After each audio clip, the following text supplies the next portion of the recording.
ओम शांति। आज 13 नवंबर 2024 है और आज सफल होने के लिए जो गुण बाबा हमें बता रहे हैं वो है आज्ञाकारिता, वफादारी। आज्ञाकारी बच्चा, वफादार बच्चा हमेशा माता पिता को बहुत अच्छा लगता है, दिल के बहुत समीप होता है, बहुत दुआएं मिलती हैं। और अगर परमात्म दुआएं मिले तो उससे सफलता क्यों नहीं होगी। तो आइए जानते हैं इस गुण के बारे में आज के बाबा के अव्यक्त इशारों से। जहाँ यूनिटी है वहाँ सहज सफलता है, लेकिन किसी को गिराने में यूनिटी नहीं करना। सदा उड़ती कला में जाना है और सबको ले जाना है, यही लक्ष्य रहे। सदा आज्ञाकारी वफादार बन, हर कदम में फॉलो फादर करो। जो बाप के गुण वह बच्चों के, जो बाप का कर्तव्य वह बच्चों का, जो बाप के संस्कार वह बच्चों के, यही सफलता मूर्त बनने का आधार है। आज बाबा ने सफलता मूर्त बनने का आधार बताया, बाप समान बनना। और बाप समान बनकर अर्थात फॉलो फादर कर कौन सफल हो सकता है, उसके लिए बाबा ने गुण बताया, निशानी बताई। जो आज्ञाकारी है, वफादार है, जो बाप की आज्ञाकारी है वो बाबा की हर श्रीमत का पालन करेगा।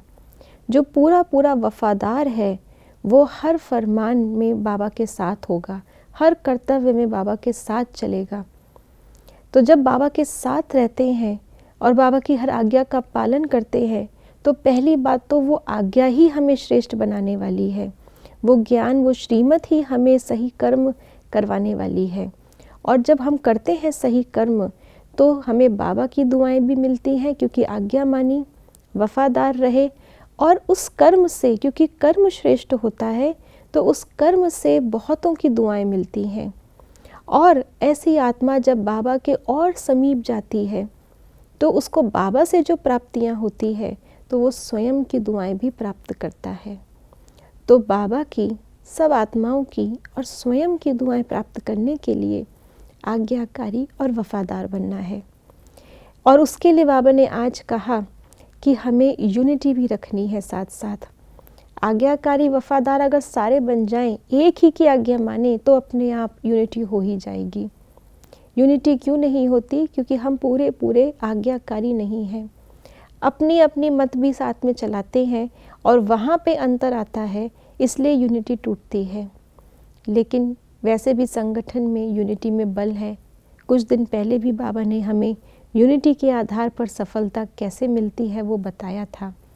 तो आज बाबा ने यूनिटी एक बात में नहीं रखनी वो भी बताया है। किसी को गिराने में यूनिटी नहीं। मान लीजिए कोई एक ने गलत किया और कुछ लोगों को पता है कि वो गलत कर रहा है, तो यूनिटी यहाँ पर उसको उठाने में काम करे, ना कि एकजुट होकर के उसकी बुराई को सबके सामने प्रत्यक्ष करने में। तो ये ईश्वरीय परिवार है और यही परिवार दैवी परिवार बनने वाला है। दैवी परिवार की रॉयल्टी भी इस परिवार में चाहिए और ईश्वरीय परिवार की निशानी आज्ञाकारिता, वफादारी, यूनिटी, वो भी इस परिवार में चाहिए। और जब ये हमारे जीवन में गुण आते हैं तो हर कर्म में इन दुआओं के आधार पर और यूनिटी के आधार पर भी हमें सफलता सहज मिलती है।